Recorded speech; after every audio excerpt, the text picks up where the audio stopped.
누군가 오늘 우리가 읽었던 본문 말씀을 처음 읽는다고 가정해 본다면 상당히 이해하기 힘든 본문일 수 있겠다는 생각을 했습니다. 예를 들어서 여러분이 예배를 드리기 위해서 이 자리에 혼자 이렇게 앉아 있는데 갑자기 어떤 사람이 와서 이렇게 씨름을 하는 거예요. 이상하죠? 그러다가 갑자기 그 사람이 여러분의 허벅지 골절을 이렇게 쳐서 이제 골절을 입히고, 그리고 난 다음에 경찰을 불러야 되는 상황인데 축복을 해달라고 이제 요구를 하고, 그리고 이제 통성명을 합니다. 이름이 무엇이냐라고 물어봅니다. 4,000년 전 사건입니다. 4,000년 사건이 있고 약 500년 이후에 기록한 것, 모세가 기록을 했죠. 약 한 3,500년 전 기록이다 보니까 이 표현 자체가 우리가 이 좌우의 그 자세히 이야기를 앞뒤 좌우를 조금 자세히 이야기를 살펴보아야지 좀 뜻이 이해되는 그런 장면입니다. 그래서 오늘 좀 주목해야 될 히브리 단어가 크게 4가지 정도 생각이 되는데, 마하나임이라는 단어, 야복강, 분이엘, 이스라엘, 이런 큰 4가지 단어를 좀 뜻을 생각해 보면서 우리에게 주시는 그 본문의 교훈을 좀 살펴보았으면 좋겠습니다. 첫 번째, 마하나임은 사면 초가 속에서 위로하시는 그 하나님을 우리가 살펴보기를 바랍니다. 야곱은 라반 밑에서 20년 동안 일을 했습니다. 악덕 사장님이죠. 속이고 사기치고 착취하고. 그때 이제 31장에 보면, 창세기, 하나님이 이제 야곱에게 나타나서 내 출생지로 돌아가라. 너 그동안 수고 많았다. 돌아갑니다. 그래서 이제 이 야곱이 돌아갈 때 라반의 상의 없이 그냥 바로 출발을 합니다. 왜냐하면 이 라반은 20년 동안 그 라반의 사기에 지긋지긋하게 이제 속아왔기 때문에, 만약에 여러분 조금 달변가라고 해야 될까요? 여러분 상사가 뭔가 부탁을 하러 들어가면 그분의 얘기를 들으면 또 내가 오히려 더 설득을 당하는 경우가 있지 않습니까? 그런 경우처럼 늘 이 라반이 이렇게 속이고 또 속이고 하는 그 부분에 익숙해 있다 보니까 이 뭔가 상대방이 좀 속인다는 느낌, 좀 사기를 친다라는 느낌을 이길 수 있는 방법이 이제 이 일본 말로 무대뽀입니다. 이게 막무가내, 막무가내가 이기는 거예요. 아무리 말을 잘하고 설득을 잘해도 그런 사람을 이기는 사람은 막무가내입니다. 그러니까 이걸 얘기해봤자 라반이 이해해주지 않을 거라고 생각되니까 그냥 막 출발을 하게 됩니다. 라반도 이제 화가 나죠. 라반이 막 추격을 합니다. 그래서 이제 어디서 만나냐면, 오른쪽 그림 보시면 이제 밧다나람 하란에서 이제 이 밑으로 쭉 내려오는 겁니다. 왼쪽 그림을 보시면 밧다나람에서 내려오면서 이제 미스바라고 이렇게 써 있지 않습니까? 여기서 이제 서로 이제 만나요. 그래서 돌무더기를 같이 쌌습니다. 이렇게 이걸 증거의 돌무더기다. 그래서 여갈사하두다라고 얘기하기도 하고 갈르에시다라고 얘기하기도 하고 미스바라고도 이야기를 합니다. 우리가 잘 알고 있는 그 베델 밑에 있는 이 미스바하고 좀 다른 거예요. 그러니까 이 지명이 2개가 있는 겁니다. 이거는 모압 미스바라고 얘기를 하고, 우리가 익숙한 그 베델 밑에 있는 그거는 이제 그냥 우리가 늘 이렇게 많이 거기서 이제 막 부흥회도 열리는 그건 다른 미스바입니다. 그래서 요 그림에 나와 있는 요 정도 밧다나람과 가나안의 한 중간 정도 될까요? 여기서 이제 만나서 이제 서로 31장 52절에 서로 이제 넘어가지 말자라고 이제 얘기를 합니다. 그래서 나도 이 밑으로 안 넘어올 테니 너도 이 위로 올라가지 마라라고 이야기를 합니다. 그러면 그렇게 이제 서로 약속을 했는데, 이제는 이제 더 이상 하란으로는 못 돌아가는 거죠. 그러면 갈 길이 어디밖에 없습니까? 자기 고향으로 돌아가는 길밖에 없는 거예요. 근데 고향에 갈 생각하니까 이제 눈에 밟히는 게 이제 형 에서가 이제 눈에 밟히기 시작합니다. 관계라는 것이 형을 속이고 도망친 거잖아요, 그렇죠? 그러니까 깨어지는 것은 굉장히 쉬운데 회복하는 것은 무척 어렵다라는 겁니다. 그래서 야곱은 이 사면 초가의 위기에 빠져 들어가는 거예요. 그러니까 위로는 라반이 있고 아래는 에서가 있는 거예요. 그러니까 산 넘어 산이죠. 이 사기꾼 라반한테는 기껏해야 이 재산의 손해를 감수해야 되는 건데, 이제 무서운 형을 만났을 때는 이 목숨이 왔다 갔다 하는 거예요. 이건 재산에 대한 문제가 아니라 더 중요한 내가 죽고 사느냐의 문제, 이렇게 산을 넘었더니 더 큰 산이 기다리고 있는 그런 사면 초과의 시간이라는 겁니다. 그때 32장 1절 2절 여러분 우리 주보 노트에 같이 한번 읽어볼 거야. 시작. 야곱이 자기 길을 가고 있는데 하나님의 천사들이 야곱에게 나타났습니다. 야곱은 하나님의 천사들을 보고 이는 하나님의 군대다라고 말했습니다. 그래서 야곱은 그곳을 마하나임이라고 불렀습니다. 그래서 야곱은 천사가 지나가는 군대를 봅니다. 근데 그 군대가 이제 한 진영이 있으면 그것을 히브리 말로 마하네라고 하는데, 군대가 두 진영이 있으면 요 복수형이 붙여서 마하나임이라고 얘기를 합니다. 그러면 지금은 두 진영을 본 거예요. 한 진영을 본 게 아니라. 그래서 우연히 봤을까요? 그렇지 않아요. 그러니까 이 천사가 왜 하필이면 야곱 앞을 지나갔을까요? 일부러 지나간 거예요. 그러니까 사면초가에 빠진 야곱을 위로하기 위해서 하나님께 지나가신 거예요. 그러면서 걱정 마라 야곱아, 하나님의 군대와 너와 함께 있다. 아주 많이, 그것도 한 진영이 아니라 두 진영이 아주 많이, 그것도 너희 아주 가까이에서 너를 지킬 것이니까 걱정하지 마라라고 이야기합니다. 근데 이런 장면이 여러분 처음이 아닌 게, 야곱이 베델에서 이제 천사의 군대를 보죠. 그렇죠? 그때도 하란을 가기 전이었죠. 하란 가기 전에 하나님이 나타나셔서 걱정하지 마라, 위로해 주시는 거죠. 이번에도 에서를 만나기 전에 하나님이 이 천사들을 보내주셔가지고 이 마하나임의 축복을 주시는 거예요. 위로해 주시는 거예요. 저도 이런 걸 느껴본 적이, 이제 제가 이제 개척하기 전에 사임하기 한 달 전인가 되게 답답하더라고요. 그래서 기도를 해야 되겠다. 근데 이제 혼자 철야 기도를 하려니까 좀 자신이 없었던 거예요. 그래서 우리 대학생들 이렇게 꼬셔서, 얘들아 너희 기도할 게 얼마나 많은데 다 모여라. 그래서 우리 너희 진로도 기도해야 되고, 너희 여자친구 없잖아, 그 기도 안 해서 그런 거야 막 이러면서, 물론 기도 안 해서 그런 건 아니죠. 다른 여러 가지 또 더 중요한 이유들이 있어서 그런 건데, 근데 제가 막 꼬셨어요. 그래서 우리가 기도해야 된다. 또 방학이고 하니까 야 우리 기도하자. 그래서 이제 새벽 우리 5시 반까지 우리 이제 저녁 한 10시쯤 만나가지고 같이 닭도 먹고 같이 말씀도 듣고, 그리고 난 다음에 이제 새벽 5시 반까지 우리가 개인 기도하자. 그래서 이제 그 마루가 있는 그런 유치부실 같은데 전부 다 이렇게 쫙 흩어놓고, 이제 제가 제일 앞에 앉아가지고 막 기도를 하는 거예요. 개인 기도를 하는데 한 5시 반쯤 이렇게 새벽이 이렇게 밝아오는데 정말 하나님께서 이 마음속에 위로해 주시는 거예요. 앞으로 어떤 일이 있더라도 걱정하지 말고 내가 너를 위로해 줄게. 제가 그때 마하나임의 그 하나님의 축복을 느꼈어요. 우리도 그렇지 않습니까? 우리도 미리 겁먹고 어떤 큰 일을 당하기 전에 이 예배를 이렇게 왔는데, 예배 가운데 하나님께서 막 은혜를 주세요. 찬양을 하는데 마음속에 전에 이렇게 평소보다 훨씬 더 큰 은혜를 주시고, 또 내가 기도할 때 하나님께서 걱정하지 마라, 내가 너와 함께 하겠다 하면서 마음속에 이 따뜻한 위로와 안심을 주시는 그 하나님이 마하나임의 하나님이라는 겁니다. 그래서 우리 귀한 우리 드림의 교회 성도님, 오늘 오신 성도님들 언제나 마하나임의 축복이 넘치는 우리 귀한 성도님들 되시기를 주님의 이름으로 축복합니다.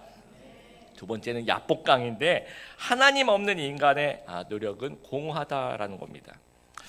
형이 그 당시 이제 바단 아람으로 도망갈 때 굉장히 에서가 화가 났어요. 그러니까 아버지만 없으면 바로 죽일 기세요. 그래서 이제 도망치듯 어머니가 이렇게 이쪽으로 보냈죠. 근데 20년 정도 지났습니다. 근데 좀 궁금하잖아요. 형이 20년 정도 지났는데 계속 화가 났을 수도 있고, 아니면 이제 시간이 지났으니까 또 너무 마음이 좀 누그러뜨릴 수 있으니까 이제 정찰병을 보내요. 사신을 이제 먼저 보냅니다. 그랬더니 사신이 갔다 와서 보고를 하는데, 여러분 그 에서에게 이제 그 야곱이 에서 인척하고 이제 축복을 받잖아요. 그래서 이제 에서가 들어와서 저도 축복해 주세요 그랬더니 차남의 축복을 주는데, 그때 그 아버지 이삭이 그 축복했던 구절 중에 뭐라고 축복을 하냐면 27장 40절에 이렇게 얘기하는데, 너는 칼에 의지하고 살아갈 것이요 라고 이렇게 얘기를 합니다. 그러니까 실제로 그 에서의 후손들, 에돔 족속이라고 하죠. 이 세일산에 아주 페트라라는 아주 천의 요새가 있습니다. 거기 이제 쏙 들어가서 이제 그 요새는 적이 도저히 침범할 수 없는 그런 자연 요새인데, 이 2m도 안 되는 이 조그만한 골목 이렇게 절벽이에요. 그 위로 한 200m 정도 되고, 이 절벽을 1.2km 정도 가야지만 그들이 살고 있는 이 페트라 유적, 요즘에 이제 그런 관광지인데 요르단에 가면 있습니다. 그 페트라의 그 요새가 나옵니다. 그러면 그 좁은 골목을 가면서 다 죽어요. 그러니까 아무도 쳐들어올 수가 없는 그런 곳에서 이들이 뭐 하면 살았냐면 뭐 무역도 하지만 약탈도 하고 전쟁하고 칼에 진짜 의지하면서 살아가는 그런 민족입니다. 그리고 여러분, 에서의 직업이 뭐였습니까? 사냥꾼이죠. 사냥꾼, 활도 잘 쏘고 칼도 잘 쓰고, 그다음에 성격도 막 불같고, 그리고 자기 그 형의 성격을 잘 알았으니까 얼마나 잘 알겠어요. 그렇죠? 이분이 화나면 나는 죽는다라는 걸 너무너무 잘 알고 있습니다. 그래서 이제 보고를 하는데 그 정찰병이 에서가 400명을 거느리고 온다라는 거예요. 와, 이렇게 딱 보고를 하니까 여러분, 뭔가 이렇게 동생을 이렇게 환영하고 맞이하려고 온다면 이 400명까지는 필요 없거든요. 40명, 많아야 40명, 호위 정도 군사니까. 아니면 뭐 대표로 몇 명만 이제 가서 같이 이제 맞아주고 그런다든지, 아니면 뭐 꼭 이렇게 군인 400명이 아니라 뭐 음식을 같이 많이 갖고 와서 같이 나눠 먹는 뭐 이럴 수도 있는데, 이 400명이 오는데 여러분, 그 아브라함이 한번 생각해 보세요. 북부 4개국 동맹하고 전쟁에서 이기고 조카 롯을 이렇게 구해오죠. 그때 몇 명 데려갑니까? 318명을 데리고 가서 그 북부 4개국 전쟁에서 이겨요. 근데 이 400명이 됐고, 이 당시에 어마어마한 숫자를 데리고 온 겁니다. 그랬더니 이 32장 7절이죠. 여러분, 우리 주보의 설교 노트에 있는데 그 앞부분만 한번 같이 크게 읽어볼게요. 시작. 야곱은 그 말을 듣고 너무나 두렵고 낙심이 되었습니다. 하나님의 군대를 방금 봤잖아요. 그것도 두 진영의 그 하나님 군대가 너와 함께 있다, 막 은혜를 받았거든요. 근데 에서가 400명의 군사를 이끌고 왔다, 그 얘기를 듣는 순간에 완전히 얼어붙은 거예요. 너무나도 두렵고 낙심이 되었다라는 겁니다. 그리고 이제 그러면서 이제 초조해져요, 야곱이. 그래서 우왕좌왕하면서 이제 어떻게 하냐면, 이제 사람과 가축들 이렇게 두 무리로 나눕니다. 그러면서 이제 그 밑에 야곱이 이렇게 생각했습니다. 한번 보세요. 에서가 다가와서 한 무리를 친다 하더라도 나머지 한 무리는 도망칠 수 있을 것이다. 이게 뭐냐면, 도망가는 시뮬레이션을 그때부터 하는 거예요. 분명히 하나님이 이제 그 천사를 보내주시면서 위로하시고 지켜주신다 그랬는데, 이제 인간적인 생각을 하는 거야. 그럼 어떻게 도망가지? 두 대를 나눠서 여기를 치면 여기로 도망가고, 여기 치면 여기 도망가고, 그 시뮬레이션을 지금 하고 있는 겁니다. 그리고 재밌는 거는, 그리고 이제 그게 8절까지고 9절, 10절, 11절 보면 또 기도를 해요. 하나님, 저 좀 살려주세요. 너무 힘들어요, 하나님 하면서. 정말 그 창세기에 이렇게 길게 나와 있는 기도가 있을까 싶을 정도로, 이 정말 기도문이라, 그러니까 고대 기도문이라고 얘기할 수 있으니까, 그러니까 또 교과서가 사람들이 이제 그 길게 이렇게 기도하는 기도가 많이 없으니까. 그러면서 하나님께 기도를 하니까 이제 12절에 하나님께서 그래, 내가 널 지켜줄게라고 응답을 받아요. 그러면 어떻게 합니까? 마음을 안심하고 편안히 자야 되잖아요. 근데 이게 전적으로 의지하지 않으면 밤에 잠이 올까요, 안 올까요? 밤에 잠이 안 옵니다. 그래서 이 32장 13절을 보시면 그날 밤에 거기서 묵었다라는 성경의 이야기가 있고, 그리고 다음날 아침이 되어서 선물을 준비했다, 이게 아니라 그날 밤에 거기서 묵었다, 그리고 그 아침이 되기 전에 바로 또 잠을 이룰 수가 없는 거예요. 그래서 그 저녁부터 선물을 준비하기 시작해서 그 다음날까지 하루 종일 이 선물을 준비하면 잠이 안 오는 거죠.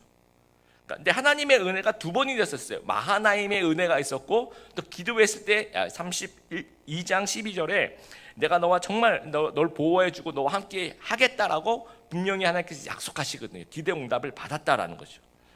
그 정도로 안전을 약속받고 보장을 받았으면 좀 이렇게 편안하게 마음을 가져야 될 텐데, 이 400명이 온다는 보고를 듣고 현실에 부딪히게 되니까 은혜를 이제 망각하게 됩니다. 불안해집니다. 잠이 안 오는 거죠. 못 믿겠다라는 거예요. 우리 이런 경우 있지 않습니까? 우리 놀이동산 같은 데 가면 롤러코스터 이렇게 올라가죠. 근데 우리가 이 롤러코스터를 탈 때 다 알아요. 이게 안전하고, 내가 손을 놔도 나는 떨어지지 않고 안전장치가 다 돼 있고, 그거 다 아는데, 이게 점점 위로 올라갔다가 이렇게 밑으로 딱 내려갈 때 여러분 어떻습니까? 아니야, 안전해. 그렇습니까? 아니면 막 고함을 지르고 뭐 엄마를 부르고, 그렇죠? 그리고 너무 꼭 잡아서 나중에 내릴 때쯤 여기 막 시큰시큰해요. 분명히 머리로는 내가 안전하다는 걸 아는데, 이 현실에 들어가게 되면 이게 잘 안 된다라는 겁니다. 우리도 그렇죠. 예배와 말씀과 찬양을 통해서 하나님 경험하잖아요. 위로하시는 걸 경험해요. 위로하십니다. 또 우리를 회복시키시고 우리를 결단하게 만들어요. 그런데 현실에서 막상 일이 생기면 두려워집니다. 갑자기 뭐 회사에서 일이 생겨요. 갑자기 무슨 가정에 일이 생겨요. 갑자기 가족에게 뭐 힘든 일이 생겨요. 그러면 이 마하나임의 하나님을 망각하게 되는 거예요. 우리 청년들도 마찬가지예요. 우리 청년들도 좀 이제 나이가 이제 좀 있는 청년들은 내가 나이가 많더라도 하나님이 정말 좋은 배우자를 나에게 주실 것이야 하면서 이제 위로하고 자기 하나님이 또 은혜를 주시고 약속을 주시고 그러는데 자기 친한 친구 페이스북에 어떤 남자랑 다정하게 찍은 사진이 딱 올라오잖아요. 그 순간에 확 무너져요. 그러면서 어떡합니까? 손가락으로 확대하죠. 이 남자가 또 어떻게 생겼는지 봐야 될 거 아니에요. 이렇게 확대해서 봤는데 잘생겼어요. 그러면 어떻게 해요? 한 번 더 무너져요. 이게 멀쩡하네. 그래서 이게 이렇게 더 무너지는 거예요. 예. 그리고 그러니까 그렇게 쌓아왔던 신앙이 요 순간에 또 무너지는 거예요. 초조해지는 거죠. 또 이제 우리가 목표의 좌절, 내가 시험을 쳤는데 떨어졌거나 내가 어떤 취직을 하고 싶었는데 잘 안 됐거나 이 현실에서 이 문제가 부딪히면 분명히 나는 하나님이 나에게 응답하셨고 나를 보호해 주시겠다 약속했는데도 불구하고 마하나임의 하나님을 망각하게 되는 겁니다. 제가 훈련소 때 헬기 레펠 훈련이라는 걸 받았어요. 헬기가 이렇게 지상까지 안 내려오고 위에 떠 있을 때 특수부대들이 이렇게 내려오는 거 있죠. 근데 그 진짜 헬기는 비싸서 못 타봤고요. 저희 부대에 그 11m짜리 그게 있었습니다. 구조물이. 그래서 인간이 가장 그 공포를 느낀다는 그 11m에서 줄을 타고 이제 내려오는 거예요. 내려오는데 제일 중요한 게 뭐냐면 이제 줄을 이제 뭐 이렇게 잡고 이제 내려오는데 이 줄을 꽉 잡으면 대롱대롱 매달려요. 줄을 꽉 잡으면 내려올 수가 없어요. 대롱대롱 매달리고 그러다 줄을 또 완전히 놔버리면 또 밑으로 쑥 떨어지죠. 그러니까 어느 한 중간 정도로 줄을 살포시 잡으면 줄을 이렇게 일정 속도로 미끄러져 내려옵니다. 그러면서 우리가 이 엉덩이로 땅바닥에 쭉 다리를 펴고 앉은 그 모습, 니은자를 만들면서 우아하게 내려오는 것이 이제 이 훈련의 핵심이에요. 그래서 아주 수없는 반복하는 훈련을 하면서 줄을 꼭 잡지 마라. 알았지? 계속 반복합니다. 줄 꼭 잡지 말고 이런 이제 쥐는 연습, 다리알을 잡은 듯이 뭐 굉장히 이런 연습을 해요. 그러고 난 다음에 이제 한 3시간 동안 연습 훈련을 하고 올라갑니다. 그래서 저도 이제 올라갔죠. 그래서 낙하 그래서 이렇게 딱 뛰어내렸는데 제가 어떻게 했을 것 같아요? 이렇게 우아하게 니은자를 그렸을까요? 아니면 대롱대롱 매달렸을까요? 너무 저를 너무 잘하시는 것 같아요. 이게 딱 뛰어내리면 너무 겁이 나니까. 그리고 11m라면 굉장히 무서워요. 여러분 아주 막 1m 이러면 안 무섭습니다. 한 뭐 10,000m 이러면 안 무서워요. 뭐가 뭔지 모르니까. 근데 11m 이러면 굉장히 인간이 심리적으로 공포를 느낀대요. 그러니까 이 죽을 것 같은 느낌이 드는 거예요. 근데 실제로 그렇지가 않은 게 안전 장치가 다 있거든요. 실제로 뭐 헬멧도 쓰고 그래서 떨어져도 뭐 이렇게 옷에 흙이 묻는 것 이외에는 뭐 타박상 이런 것도 없고 죽지도 않고 훈련이니까 그런 거 다 아는데 딱 떨어지는데 무서우니까 이걸 꼭 잡을 수밖에 없어요. 대롱대롱 매달리죠. 그리고 너무 꼭 잡았구나 이렇게 쏙 놓으면 또 쑥 내려가니까 또 겁나니까 또 꼭 잡고. 그러니까 좀 우아하게 전 내려오고 싶었는데 이 니은자를 그리면서 이렇게 정말 특수부대 같이 우아하게 내려오고 싶었는데 아주 벌품없이 줄줄줄 이렇게 내려오는 거예요. 그래서 이제 저희 훈련병 때 저만 그린다 보니까 대부분이 또 그래요. 대부분이. 그리고 이제 우리 특수부대에서 좀 시범을 보여주시는데 너무 멋있는 거예요. 이분들은 이렇게 니은자를 다 그리면서 아주 이걸 꼭 잡지도 않고 아주 미순하게 잡지도 않고 적당하게 잡으면서 정말 이런 군인들이 있어서 참 이 나라가 참 잘 되는구나 이런 생각이 들 정도로 너무 부러웠어요. 근데 이분들이 그러면 처음부터 그랬을까? 아닙니다. 이분들 훈련 엄청나게 하는 거예요. 그러니까 우리도 마찬가지예요. 우리가 왜 현실 앞에 가면 이 마하나임의 하나님을 망각하냐면요. 우리가 아직 훈련이 않는 거예요. 영적으로. 야곱도 마찬가지예요. 야곱도 분명히 하나님이 지켜주신다 그랬는데 이 400명의 군사 그 소식을 들으니까 마음이 막 녹아져 내리는 거죠. 그래서 야곱이 이제 인간적인 방법으로 이거 해결하려고 자기 이제 꾀를 냅니다. 군사력으로는 안 되잖아요. 그러니까 뭐로 하냐면 이제 가진 게 이제 재산이니까 이 선물을, 그러니까 물량전입니다. 아주 많은 선물. 실제로 정말 32장 14절 15절 선물 고르는데 뭐 양도 고르고 염소도 고르고 낙타 되게 비쌉니다 그 당시에. 그리고 소도 고르고 이렇게 골고루 골라서 한 580마리 정도 골라요. 이게 지금으로 봐도 580마리를 선물로 준다고 하면 이게 대단한 건데, 여러분 1998년 이제 지금부터 20년 전이죠. 정주영 현대회장이 소떼를 몰고 북한 방북을 하죠. 그때 한 번에 몰고 왔던 소가 500마리예요. 물론 지금 이제 얌소도 있고 이제 양도 있고 하지만 비싼 낙타도 있거든요. 그러면 580마리라면 이건 뭐 한 나라의 조공을 바치는 그런 어마어마한 물량을 이 형한테 이제 주고 있는 겁니다. 그러면서 이제 심리전도 아주 여러 때로 나눠서 전달해요. 막 이렇게 쭉 늘어뜨려서 때를 이제 한 때, 두 때 뭐 이런 식으로 이렇게 막 늘어뜨려서 선물이 이렇게 계속 많아 보이는 그런 효과를 가지고, 또 처음에는 아니야 그래도 내 동생 용서할 수 없어 그러다가 선물이 점점 많아지니까 마음이 조금 수그러뜨리기 위해서 20절에 그런 얘기를 하거든요. 이렇게 되면 우리 형이 마음이 좀 수그러뜨려지고 감정을 푼 후에 내가 대면하면 형이 혹시 나를 받아주리라 함이었더라 하고 20절에 그런 얘기를 합니다. 그리고 또 출구 계획도 세우는 거죠. 도망을 용이하게 이 예물을 안 받으면 이 분산 효과로 혼선을 주어서 이쪽을 치면 또 일로 도망가고 이쪽을 치면 또 일로 도망가고, 그리고 이제 나중에 자기 가족들을 이렇게 줄을 세워서 이제 보냈는데 이것도 참 재밌습니다. 제일 자기가 소중하다 생각한 사람 제일 뒤에 남겨요. 그래서 여종의 그 아이들 있잖아요. 여종과 그 아이들을 제일 먼저 보냅니다. 그래 그 다음에 레아와 그 아이들을 또 이렇게 보내고, 제일 마지막에 누가 있을까요? 라헬과 요셉 제일 마지막에 그러니까 나중에 이제 요셉을 형들이 시기할 만하겠죠. 그러면서 이제 나는 이제 준비가 완료됐다라고 하는 것이 오늘 처음에 저희가 읽었던 그 본문입니다. 21절 예물을 그 앞서 보내고 그 무리 가운데 밤을 지새는 거예요. 그런데 여러분 22절에 보세요. 밤에 일어나. 왜 밤에 일어났을까? 그날 밤을 지내서 자야 될 거 아니에요. 근데 밤에 자다가 다시 일어난 거예요. 이 잠을 잘 수가 없는 겁니다. 여기서 이런 그 선물 공세가, 만약에 야곱이 하나님께 기도했더니 하나님이 그러면 너 선물을 한번 주면 어떻겠니라고 이렇게 지혜를 주신 거라면, 그래서 그걸 하나님이 주신 마음으로 그걸 준비를 했어요. 그러면 평안히 잠을 잤을 거예요. 근데 잠이 안 온다는 것을 보면 이거는 이제 하나님이 그렇게 해라고 한 것이 아니라 내 생각에 이러면 어떻겠느냐라고 자기 딴의 인간적인 방법을 사용해서 이것도 해보고 저것도 해보는 거죠. 근데 그랬는데 이제 인간적인 방법이라는 것이 이래요. 어떠냐면 다 했는데 평안하지가 않은 거예요.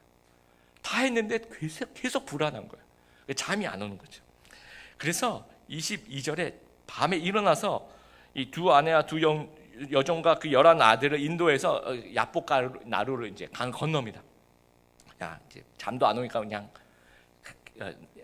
강 건너자. 그리고 건너고 23절 보세요. 그들을 인도하여 시내를 건너가게 하며 그의 소유로 건너가게 하고, 24절에 너희들 먼저 가라고. 야곱은 홀로 나왔어요. 홀로 남았다는 거죠. 그러니까 완벽하게 준비했지만 야복강에서 야곱이 느낀 것은 절대 고독이라는 거예요. 사랑하는, 자기가 가장 아끼고 사랑하는 라헬까지도 먼저 보내요. 그러니까 그 라헬도 자기한테 도움이 안 되는 거예요. 지금 이 시점에. 이 절망과 고독, 이거 우리 일부 예배 들으시는 우리 집사님들 이해하실 수 있을 것 같아요. 인간의 그 한계, 내가 진짜 정말 인간의 우리의 그 어떤 한계에 부딪혔을 때의 모습이, 나는 할 수 있다 느꼈는데 뭔가 절망에 딱 부딪히는 거죠. 근데 그때 오는 그 절망은 아주 철저한 절망입니다. 그 철저한 고독이에요.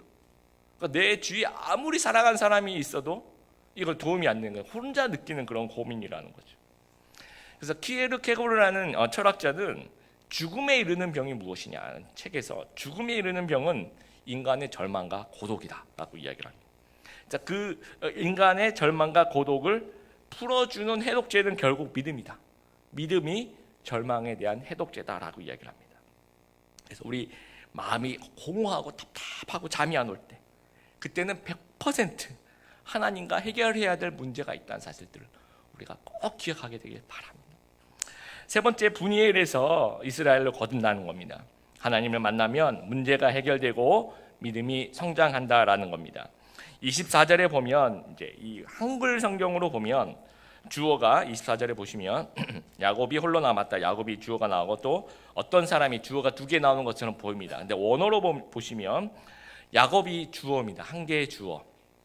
그리고 두 개의 동사가 나오는데 홀로 남고 씨름했다가 이제 두 개의 동사가 되겠죠. 그런데 이 히브리어는 이 문법을 보면 이제 수동형이 있습니다. 그러니까 뭐 능동형 콸이라 그리고 뭐 수동형 니팔이라 그리고 이제 그런 용어를 쓰는데 이제까지 계속 능동형이 나와요. 그러다가 24절 이 두 단어에게만 수동형 동사가 나옵니다. 이게 굉장히 중요합니다. 그럼 수동형 동사로 한다면 이걸 만약에 이제 해석을 다르게 한다면 이렇게 해석할 수 있어요. 혼자 남겨졌다. 이렇게 해석할 수 있겠죠. 그리고 씨름을 하게 되었다. 이렇게 해석한다라는 거예요. 이게 이제 원어의 뜻입니다. 그러면 야곱이 수동태로 지금 묘사가 되니까 진짜 주어, 진짜 주체는 누가 될까요? 하나님이 야곱을 혼자 남기시고 또 하나님이 야곱과 씨름을 하신 것이 되는 겁니다. 이걸 좀 이해할 수 있어야 돼요. 이 수동태로 혼자 남겨지는 이 모습들. 그러니까 야곱을 혼자 남기신 이유, 그러니까 내가 진짜 너를 가족들 떠나보낸 것 같지만 실제로 야곱은 이들이 가면서 수동적으로 혼자 남겨지게 되는 거죠. 야곱을 혼자 남기신 이유가 그래야지 하나님이 비로소 보이기 시작하다는 거예요. 예. 저희 압복강 어딜까 생각해 볼 때 시카고가 저희 압복강이었던 것 같아요. 만약에 제가 그 시점에 유학을 가장 한국에 있었으면 선교단체 친구들도 굉장히 많고 우리 교회 친구들도 굉장히 많고 그 다음에 제가 그때 젊었을 때니까 많이는 못 갔고 야구장에 일주일에 한 번 정도 이렇게 출석 체크 이렇게 하던 시절이라서 거기도 가도 되고 갈 데가 너무 많은 거예요. 만날 사람도 많고. 근데 이제 막 시카고에 도착을 하니까 아는 사람이 하나도 없는 거예요. 거기 가서 알게 됐지 실제로 알고 지내는 사람이 아무도 없는 거예요. 그러니까 어디 가서 얘기를 해야 되지 말도 잘 못하겠고 영어도 안 되고 하니까.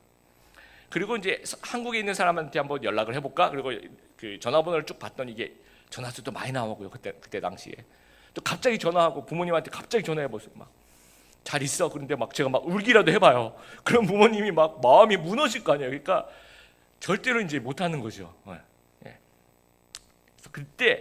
그때 이제 그 시기가 하나님을 만나는 시기가 된 거예요.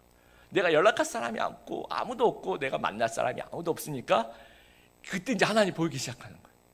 하나님과 깊이 있는 기도를 하기 시작하는 거죠. 야곱이 드디어 홀로 남겨진 거예요. 그래서 야곱은 이제 하나님만 바라보게 되는 그 시점에 이때 이제 하나님이 등장하는 겁니다. 그래서 이제 씨름을 걸어와 주시는 거죠. 근데 24절에 이 어떤 사람이 누구냐? 호세아 12장 3절에 제가 읽어볼게요. 야곱은 모태에서 그의 형의 발꿈치를 잡았고 또 힘으로는 하나님과 겨루되. 자, 호세아 12장에 이분은 하나님이다라고 이야기를 하고 있어요. 그래서 마하나임의 그 축복을 기억하죠. 방금 일어난 일이잖아요, 그렇죠? 그런 야곱이 이제 하나님을 알아보는 겁니다. 그러면서 왜 씨름을 했을까? 아까 얘기했던 3,500년 전 표현이다 보니까 저희가 이제 앞뒤 좌우를 보면서 표현들을 유추해봐야 되는데 26절에 그 힌트를 주는 것 같아요. 26절에 나로 가게 하라. 야곱이 이르되 당신이 내게 축복하지 아니면 가게 하지 아니하겠나이다. 이게 아마 씨름의 모습이 아니야. 처음에 만나자마자 야곱이 하나님을 붙잡고 저를 축복해 주세요.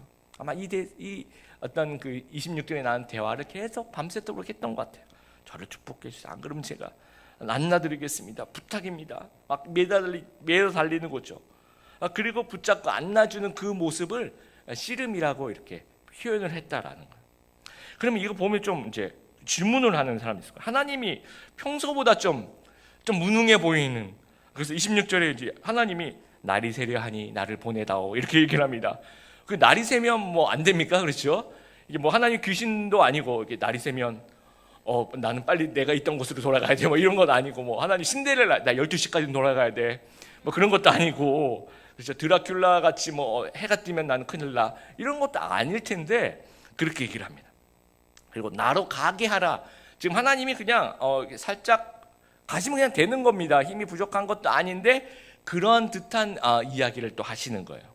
그러니까 하나님이 절대 무능하지 않습니다. 여러분 25절을 보면 하나님이 허벅지 관절, 이 엉덩이 뼈를 치셨다라고 지금 성경에 되어 있지만 이 원어로 보면 터치라고 되어 있어요. 만졌다, 살짝 만졌는데 뼈가 어긋납니다. 그만큼 하나님이 무능하지 않음에도 불구하고 야곱에게 있어서는 저어주시는 거예요. 이 이유가 하나님의 의도가 크게 우리가 좀 네 가지로 좀 생각해 볼 수 있는데, 첫 번째는 일부러 씨름이 이어지도록 하시는 거죠.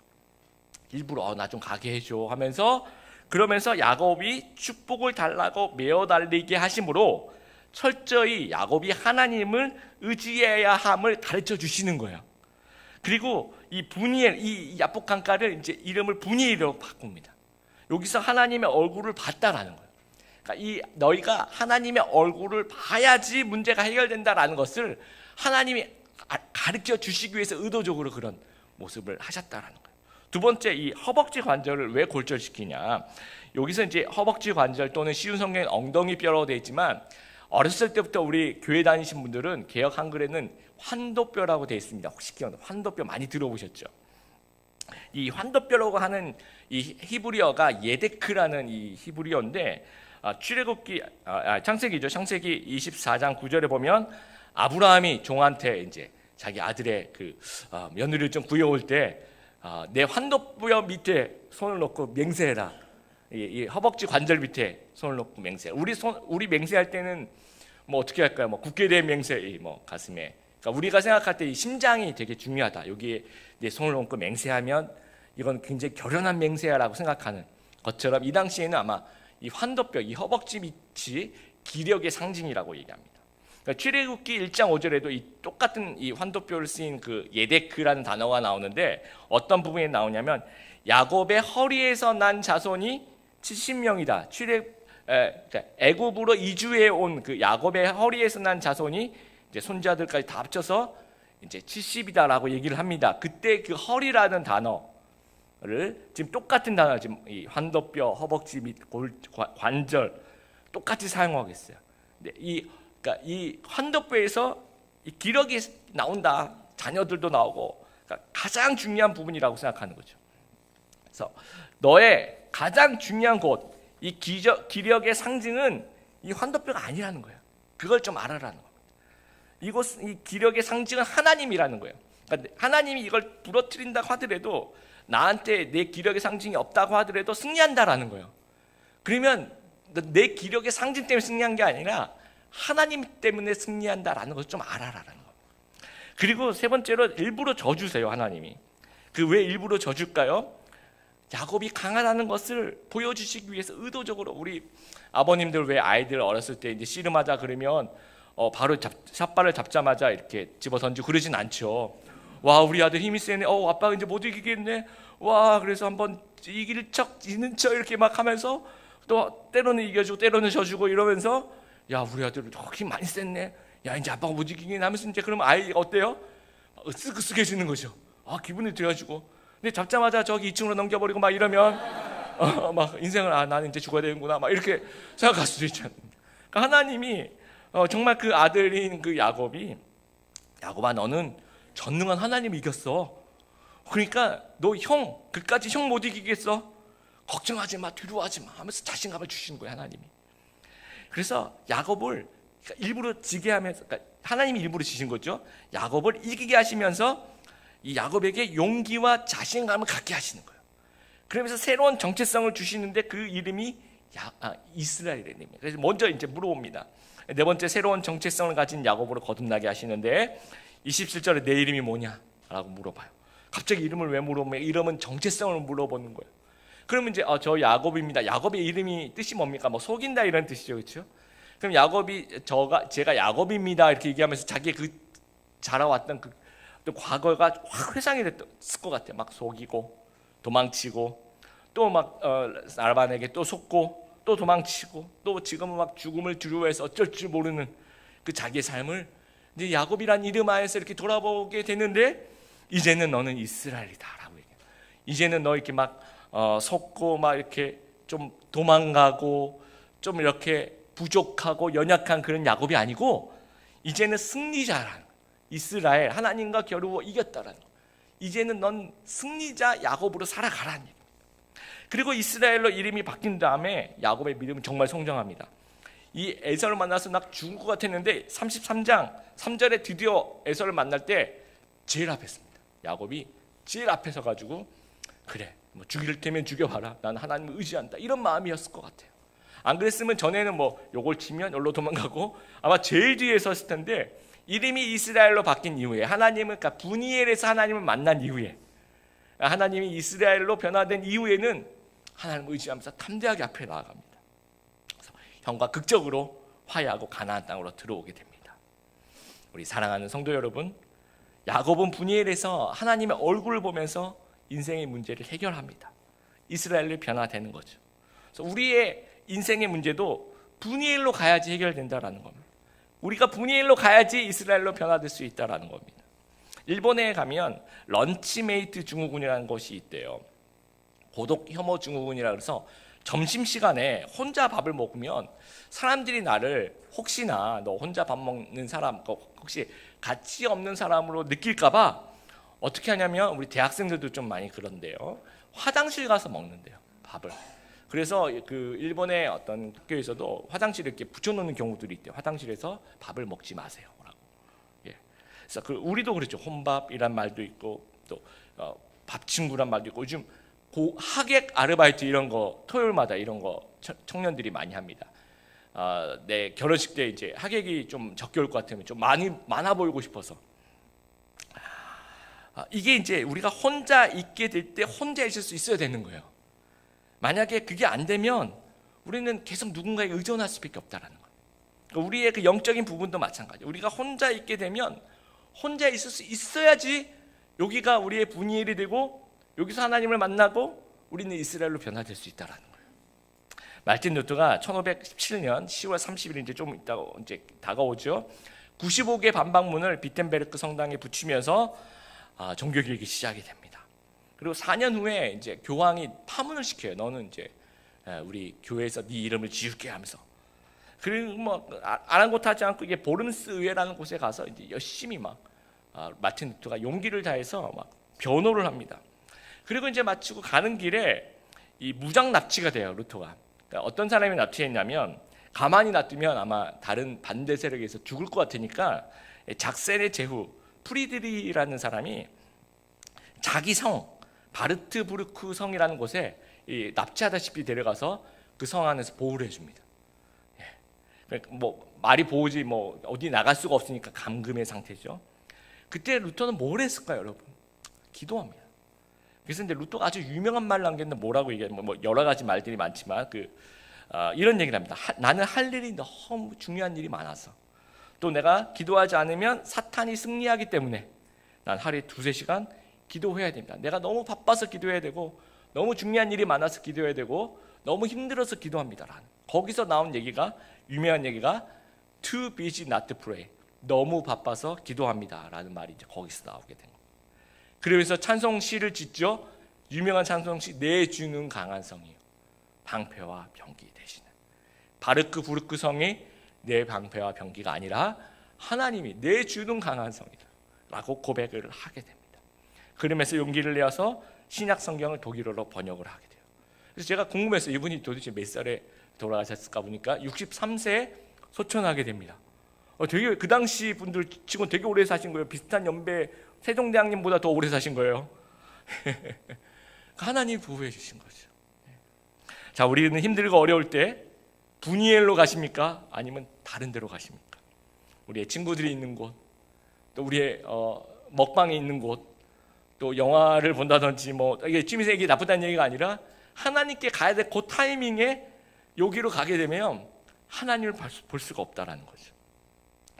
내가 하나님을 만나야 될 때 나를 위로해 줄 다른 걸 찾으면 살짝 잊어버리는 것밖에 되지 않는다는 거죠. 궁극적인 해결책이 되지 않는다라는 겁니다. 경주마 아시죠? 이렇게 막 달리는 그 말 보시면 이제 눈 가리개가 이렇게 좀 있습니다. 근데 말은 이제 우리는 이제 얼굴이 이렇게 앞을 보게 돼 있지만, 말은 좀 옆으로 이렇게 돼 있지 않습니까? 구조 자체가. 그래서 오른쪽 왼쪽에 눈이 있으면 말은 이제 우리가 이렇게 보면 뒤에서 무슨 일이 있는지 잘 모르잖아요. 근데 말은 눈이 이 350도 정도를 커버한대요. 이렇게 거의 이제 초식 동물이 되게 좀 그렇습니다. 그러다 보니까 막 이렇게 경주를 하면 이 뒤가 다 보이는 거잖아요. 뒤에서 막 옆으로 막 부딪힐 것 같은 느낌도 들 거고, 굉장히 이게 신경이 많이 쓰이니까 목표에 집중을 못하는 거예요. 달리지를 못한대요. 겁먹어서. 그래서 이 눈 가리기를 한다라는 거죠. 그래서 우리도 이런 이 사자성어 중에서 좌고우면이라는 말이 있습니다. 왼쪽을 돌아보고 오른쪽을 곁눈질한다라는 얘기인데 뭐 좋게 쓸 수도 있지만 이게 좀 부정적으로 쓰인다면 성도는 좌고우면하면 안 된다는 거죠. 여러분 베드로가 풍랑을 바라볼 때 물에 빠진 거 기억하시면 좋을 것 같아요. 예수를 바라보면 물 위를 걸었는데 풍랑을 바라보니까 바다에 빠질 수밖에 없다라는 겁니다. 성도는 영적인 눈가리가 필요할 때가 있어요. 막 오른쪽 왼쪽 이렇게 지켜보면 막 두려울 수밖에 없는 거죠. 근데 우리는 이 눈가리를 딱 하고 분이엘에서 하나님을 보는 거죠. 그러면 문제가 해결된다라는 겁니다. 그러니까 문제가 있을 때 언제나, 또 문제가 없더라도 평소에 언제나 분이엘로 가야 된다는 사실 우리가 꼭 기억하게 되길 바랍니다. 말씀을 마무리합니다. 분이엘에서 하나님을 만나는 귀한 우리 드림의 교회 성도님들 되시길 바랍니다. 거기서 하나님을 붙잡고 여호와를 이긴 용사 이스라엘로 변화되시는 귀한 우리 성도님들 되시길 바랍니다. 그래서 어떠한 어려움에도 하나님을 의지하고 승리하고 축복을 누리시는 귀한 우리 성도님들 되시기를 주님의 이름으로 축복합니다.